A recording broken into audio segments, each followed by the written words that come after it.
예수님께서 만난 그 많은 사람들, 그러면 우리가 사람은 만날 때에 그 만남의 그 깊이와 정도가 다양하다. 모든 사람과 늘 친하게 지낸다. 그건 좀 어려울 것 같아요. 우리 살아보면 친구가 많아도 친한 친구가 있고, 보통 그렇게 아는 친구가 있고, 그저 만나면 인사나 하는 그런 정도가 있죠. 그런데 예수님도 수많은 사람들을 만났는데 그 수많은 사람들과 다 그렇게 깊이 교제해서 하셨을까? 그렇지 않죠. 그래서 예수님이 만난 사람들 중에서 특별히 또 예수님의 제자들이 있었습니다. 그 중에서도 또 12명의 제자가 있었고요. 또 그 중에서 특별히 또 예수님이 가실 때마다 데려갔던 또 3명의 제자가 있었습니다. 이것은 곧 무엇을 의미하는가 하면 많은 사람들을 만나지만 그 많은 사람들과 다 똑같이 관계를 유지한 것은 아니다라고. 예수님께서 요구하시는 관계, 예수님과 그런 깊은 관계를 유지하게 된 그런 이유와 비결이 무엇일까? 오늘 우리가 말씀을 통해서 우리가 좀 살펴보기를 원하는데요. 요한복음 3장 16절 여러분 알고 계십니까? 교회를 좀 오래 다닌 사람들은 대부분 이 요한복음 3장 16절은 잘 압니다. 그래서 다 같이 한번 외워보겠습니다. 찾지 말고. 시작. 하나님이 세상을 이처럼 사랑하사 독생자를 주셨으니 이는 그를 믿는 자마다 멸망하지 않고 영생을 얻게 하려 하심이라. 아멘. 대충 이렇게 하는 것만 봐도 대충 그 내용을 알고 이렇게 외워서 따라가는 사람이 한 3분의 2 정도 되는 것 같아요.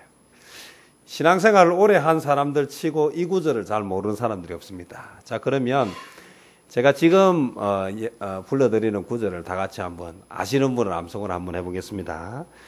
누가복음 9장 23절입니다. 시작. 아무든지 나를 따라오려거든 자기를 부인하고 날마다 제 십자가를 지고 나를 따를 것이니라. 아멘. 이거 보니까 요한복음 3장 16절하고 오늘 우리 읽은 누가복음 9장 23절하고는 외우고 있는 정도가 좀 다르죠. 왜 그럴까 생각합니다. 왜 요한복음 3장 16절을 외우는 사람이 많은데 누가복음 9장 23절은 왜 외우는 사람이 상대적으로 적을까? 그러면 이 요한복음 3장 16절 내용은 다른 복음서에 있을까요? 없을까요? 분위기상 있을 것 같습니까? 없을 것 같습니까? 있을 것 같지요. 그런데 요한복음 3장 16절은 요한복음밖에 없습니다. 복음서 어디를 찾아봐도 없어요. 자, 그러면 누가복음 9장 23절 오늘 우리 읽은 본문은 어떨 것 같습니까? 예, 그렇죠. 분위기상 보면 있을 것 같죠. 예, 마태복음에도 있고 마가복음에도 있고 요한복음에도 있고. 자, 복음서에 하나도 빠지지 않고 나오는 성경 구절이 누가복음 9장 23절에 나오는 예수님의 말씀입니다. 그럼 요한복음에만 나오는 예수님의 말씀 어느 게 더 중요한 것 같습니까? 예, 상식적으로 똑같습니까? 예, 똑같다. 예, 그 말을 예수님 말씀이니까 다 중요하다. 그런 원리에서 그렇게 이야기할 수도 있을 것 같아요. 그러나 우리가 한번 생각해 보면 사복음서에 하나도 빠지지 않고 나오는 말씀과 사복음서 중에 한 군데만 나오는 말씀과 상식적으로 우리가 이야기하면 어디가 더 중요하겠느냐라고 했을 때 적어도 사복음서에 다 나오는 내용이 더 중요하다. 이 말을 하기가 좀 어렵다면 우리 좀 전에 말한 것처럼 둘 다 중요하다.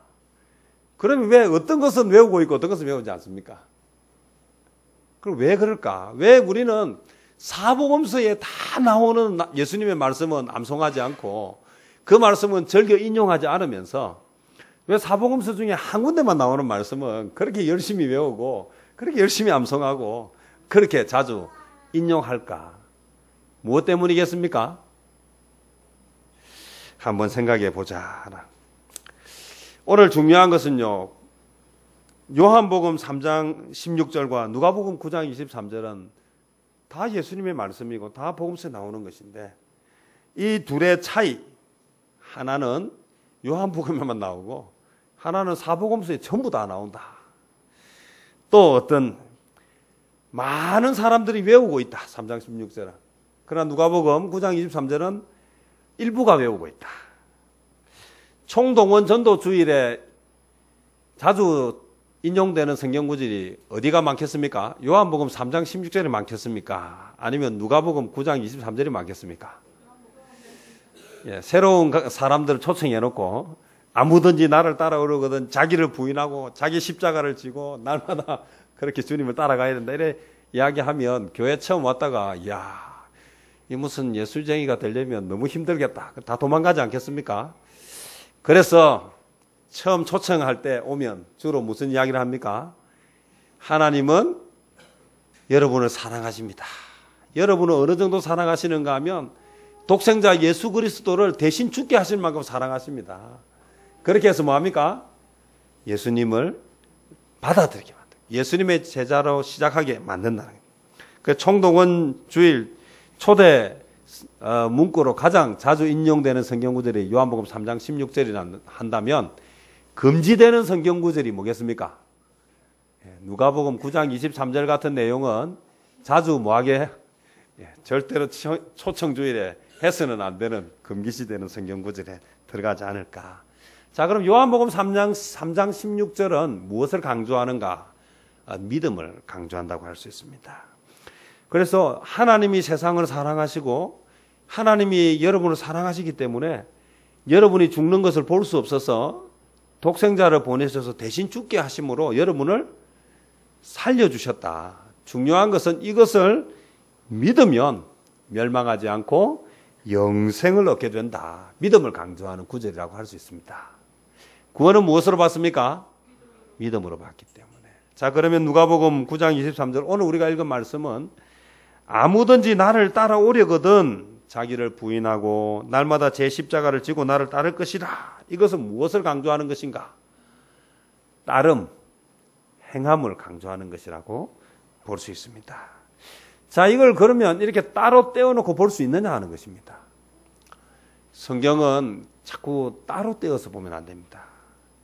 그것은 하나로 묶어서 보아야 하는 것입니다. 오늘 우리는 하나만 가지고 나머지를 다 할 수 있는 것이 아닙니다.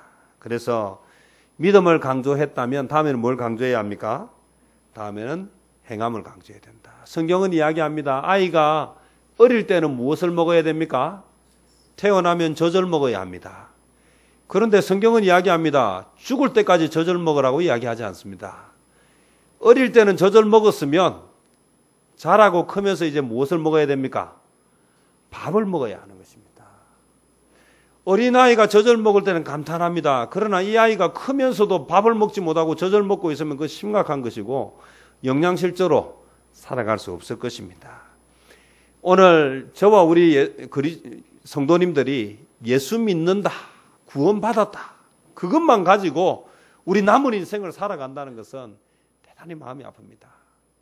오늘 제대로 움직이지도 못하고 제대로 활동도 못하고 그저 누워서 그저 목숨만 유지하고 있으면 어떻게 그것을 보고 건강하고 그것을 보고 기뻐하고 즐거워하겠느냐. 오늘 저와 우리 성도님들이 기억해야 하는 것은 오늘 우리가 처음에 태어나서 기뻐했다면 이 아이가 자라는 것을 보면서 기뻐해야 하는 것입니다. 덩치는 크고 이제 뭐 나이를 먹을 만큼 먹었는데도 계속 공급해 주어야 된다면 이것도 근심 걱정 아니겠습니까? 요즘 청년 실업이 지금 참 심각한 지경에 이르렀다고 해요. 공부시켜 주었으면 이제 뭐 해야 합니까? 이제는 자기가 자기 삶을 영위해 가야 되죠. 오늘 태어났으면 자라야 하고 자랐으면 배우고 훈련을 받아야 하고 그 시간이 지나고 나면 이제 자기의 삶을 살아야 돼요. 그래서 자기도 뭐합니까? 가정을 이루고 또 새로운 생명을 또 만들어 가야 하는 것이죠. 시간이 지나면서 자꾸 자라가야 하는 것입니다. 오늘 내 자신을 바라보면서 내가 예수 그리스도를 주로 영접하면서 내가 주님의 자녀가 되었다면 이제 구원받은 백성이 되었다면 여기에서 만족하지 않냐고 이제는 어디로 나가야 합니까? 이제는 예수님의 제자가 되어야 한다는 것입니다. 그래서 오늘 요한복음 3장 16절은 생명을 주는 믿음의 복음이라고 한다면 이제 여기에서 누가복음 9장 23절 나온 이 구절은 사복음서에 다 나오고 있는데 이제는 무엇을 이야기합니까? 이제 구원받은 자답게 이제는 나 혼자만 사는 것이 아니라 오늘 주님을 알지 못하는 사람들에게 복음을 전하는 삶을 살라고, 그래서 복음서마다 다 이 내용이 나오고 있다라는 거예요. 젖을 먹으면 됩니다. 커도 젖을 먹으십시오. 늙어 죽을 때까지 젖을 먹으십시오 하는 것이 결코 축복이 아닌 것처럼 오늘 우리는 클 때는 젖을 먹었으면 이제는 바뀌어야 하듯이 오늘 조금씩 변해가야 하는 거예요. 믿음이 들어와서 예수 그리스도, 예수 믿는 사람들이 되었다면 이제는 믿음에 합한 삶을 살아야 하는 것입니다. 오늘 우리가 이런 이야기를 할 때 그래요. 아이고 나는 이제 어느 시점이 되었습니다. 자라가지고 이제 밥을 먹는 나이가 되었어요. 그런데 동생이 태어났습니다. 동생이 젖을 먹고 있습니다. 그러면 다 컸는데 동생이 젖을 먹으니까 다시 젖을 먹어도 되겠습니까? 동생이 젖을 먹는 것 때문에 나도 젖을 먹어야 되겠다고 이야기하면 되겠습니까? 그럴 수 없습니다. 그것은 지나가야 하는 자연스러운 단계이고 과정이라는 것입니다. 오늘 예수님을 따라오려고 한다면 오늘 중요한 조건이 있는데 오늘 9장 23절 말씀 우리가 하나를 보면 아무든지 나를 따라오려거든 이라고 하는 여기에서 우리가 주목해야 될 한 단어가 있습니다. 이것이 무엇인가 하면 아무든지라고 하는 말이라는 것입니다. 자, 나를 따라오려거든 나의 제자가 되려고 하는 자는 어떤 조건이 있는 것이 아니라 아무든지라고 하는, 이것은 무엇입니까? 조건이 없다는 것입니다. 따라오고자 하는 자, 예수님의 제자가 되고자 하는 자는 누구나 될 수 있다라고 하는 것을 가르쳐 준다는 거예요. 오늘 예수님이 제자를 부르실 때에 아무든지라고 하는 것은 무엇인가 하면 예수님의 제자는 원하는 사람은 누구나 될 수 있다라는 것을 가르쳐 줍니다. 오늘 그러나 세상의 초청과 예수님의 초청의 차이라고 오늘 제목을 붙였는데 오늘 우리가 한 가지 기억해야 되는 것은 세상은 이렇게 광고를 하기도 합니다. 예를 들어서 누구든지 와서 차를 살 수 있습니다. 누구나 살 수 있습니다. 라고 이야기하면 모두가 다 가서 그 차를 살 수 있을까? 어떻습니까? 아무나 누구든지 오세요. 누구든지 환영합니다라고 말할 때에 오늘 거기에는 표현은 하고 있지 않지만 뭐가 있습니까? 거기에는 제한이 있습니다. 예를 들어서 누구든지 와서 차를 사십시오. 누구든지 와서 보시고 차를 구매하실 수 있습니다. 라고 이야기할 때에 오늘 차는 그저 살 수 있습니까? 없습니까? 그저 살 수 없습니다. 자, 그러면 뭐가 있는 사람이 와서 차를 사야 합니까? 돈 있는 사람이. 자, 그런데 차를 팔 때 광고할 때 뭐라고 이야기합니까? 돈 있는 사람만 차를 사러 오세요라고 광고합니까? 그렇게 하지 않습니다. 뭐라고 이야기합니까? 누구나 와서 살 수 있습니다. 심지어는 뭐라고 이야기합니까? 돈 없는 사람도 와서 살 수 있습니다. 뭐 하면 됩니까? 할부를 하면 되죠. 예, 할부하면 할 수 있습니다. 자, 그런데 돈이 없어도 와서 살 수는 있는데 만약에 할부를 할 수 없는 신용이 불량인 사람은 차를 살 수 있습니까? 없습니까? 차를 살 수 없습니다. 그래서 누구든지 오세요. 환영합니다. 누구든지 와서 차를 사세요. 누구든지 아무 조건이 없습니다. 라고 하지만 거기에는 단 한 가지 조건을 두고 있다. 차를 살 수 있는 경제적인 여건이 되는 사람이라고 하는 거예요.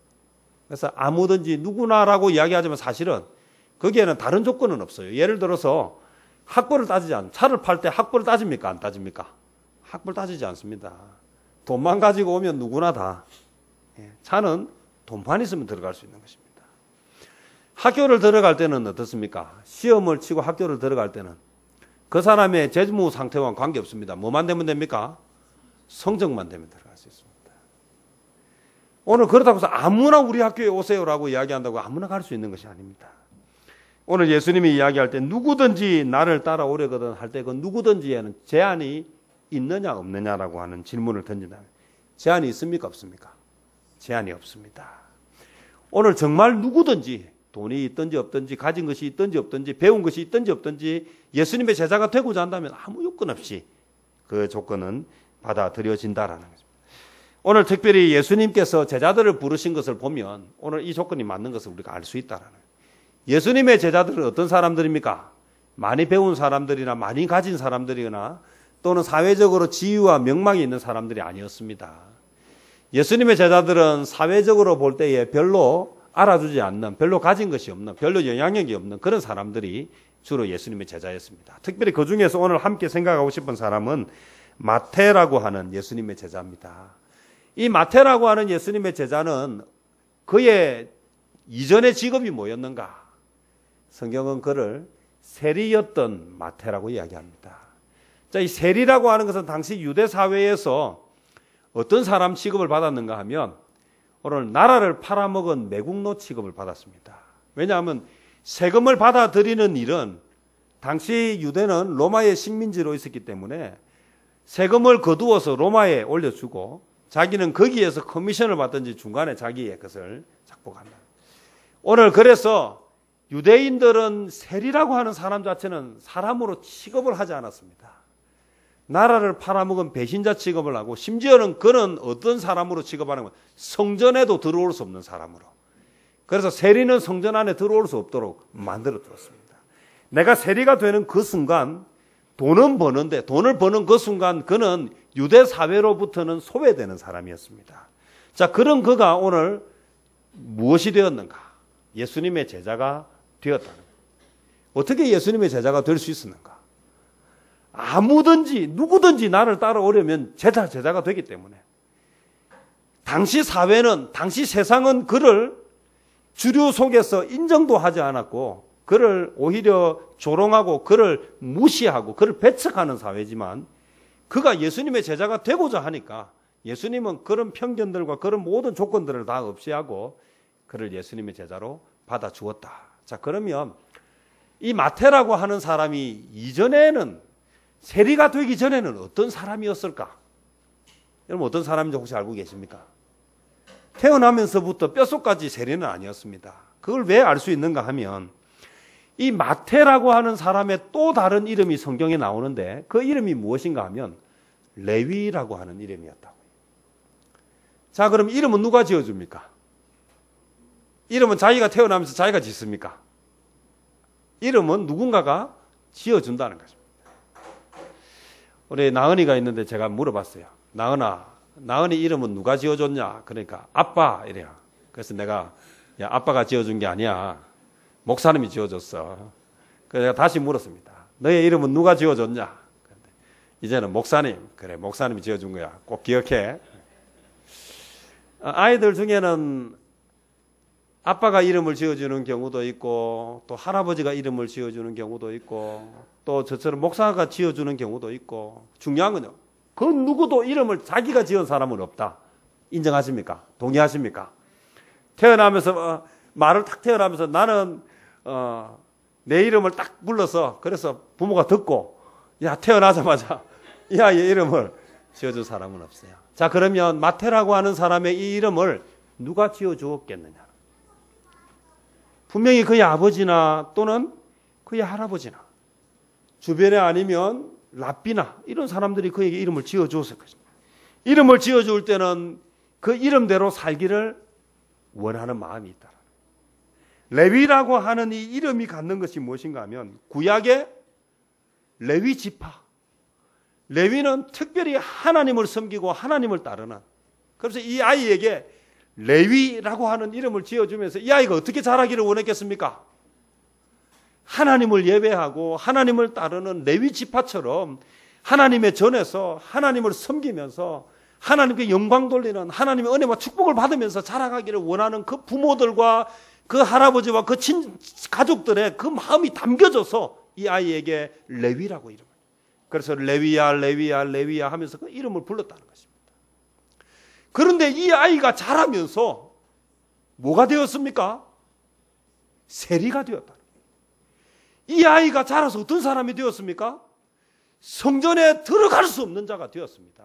성전에서 자라서 하나님의 은혜와 하나님의 축복 속에서 그렇게 자라기를 원해서 레위라 부르고, 그렇게 주변의 사람들이 만날 때마다 너는 하나님의 사람으로 하나님의 전에서 하나님의 은혜와 하나님의 축복을 받으면서 그렇게 살라고 이름을 지어주었는데, 이 아이가 민족으로부터 무시당하고 민족으로부터 외면당하면서 돈을 밝히는, 그래서 사람 취급을 받지도 못하는 인간으로 성장했다.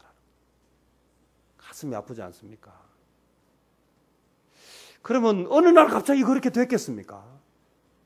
우리가 이름을 지어줄 때는 다 이유가 있습니다. 제가 나은이 이름을 붙잡을라 주님의 은혜, 주님의 은혜가 늘 붙어 다니는 아이, 그래서 가는 데마다 주님의 사랑을 받는 아이, 그래서 생각을 하고, 그래서 평생 우리가 부를 때마다 너는 가는 데마다 주님의 은혜가 따라다니고, 가는 데마다 형통하고, 가는 데마다 사랑받고 놀라운 일을 하라고 그렇게 붙여줘. 오늘 내 마태도 마찬가지예요. 너는 하나님의 사람으로 하나님의 전에서 하나님의 은혜와 축복을 받으면서 그렇게 예쁘게 아름답게 멋지게 주님의 영적인 지도자로 크라고 했는데 정반대의 인생을 살고 있다.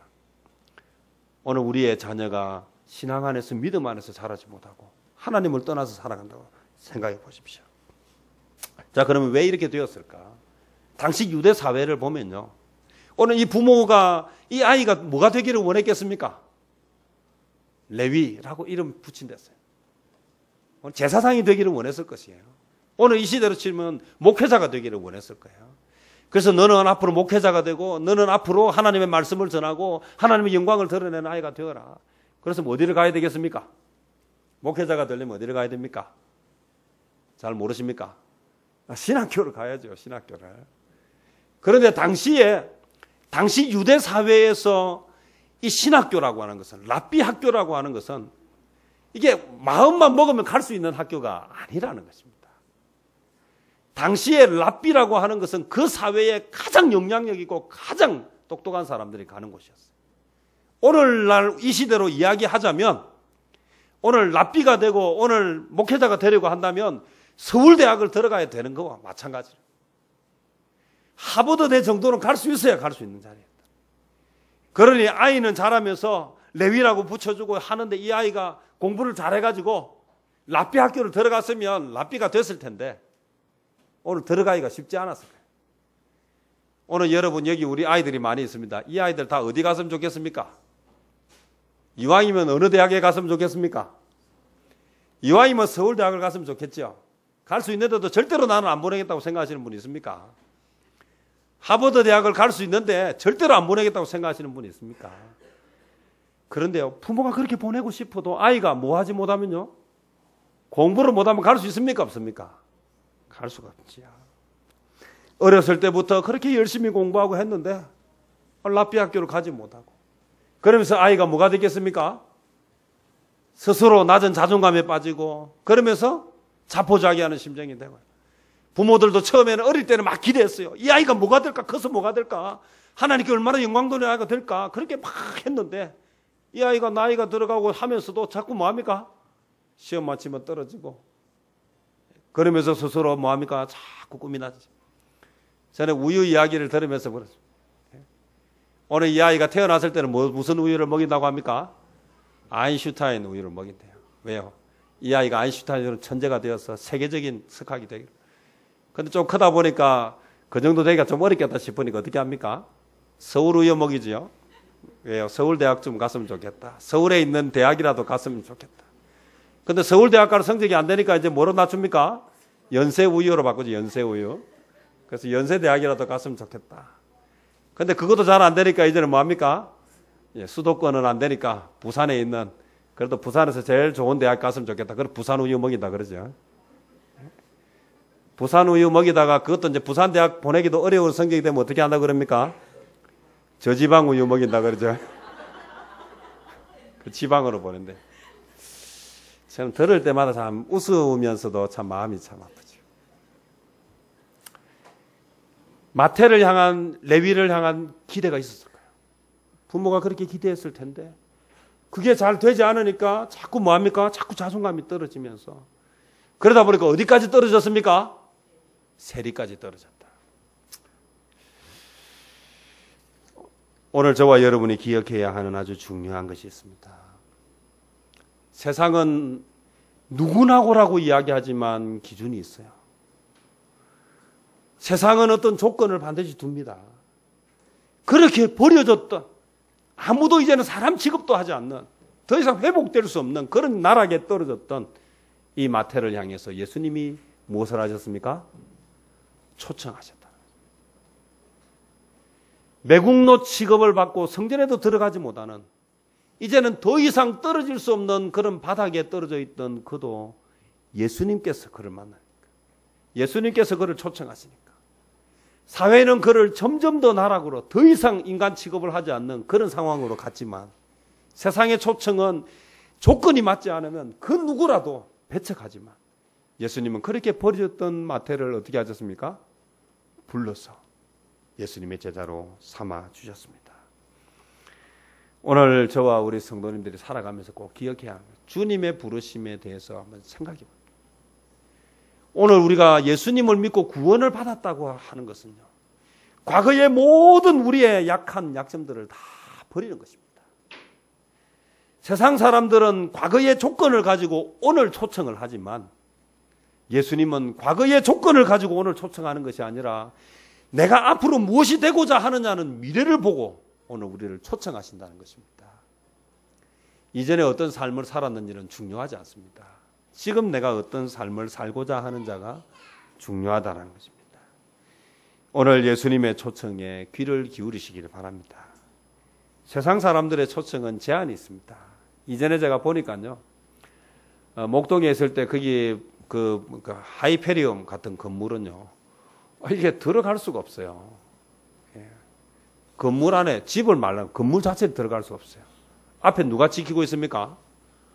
이 보디가드들이 다 경비들이 다 지키고 있어가지고요, 확인되기 전에는 들어갈 수가 없습니다. 심지어는요, 그런 건물에 사는 사람들은요, 짜장면도 시켜 먹을 수가 없어요. 왜냐하면 짜장면 들고 오다가 다른 건물로 들어갈지 모르니까요. 건물 자체에 딱 차단을 시켜놔가지고요, 짜장면을 시켰으면 시킨 사람이 어디까지 내려와야 되는가 하면요, 출입구까지 내려와서 가지고 올라가야 돼요. 이야, 참 놀랍지 않습니까?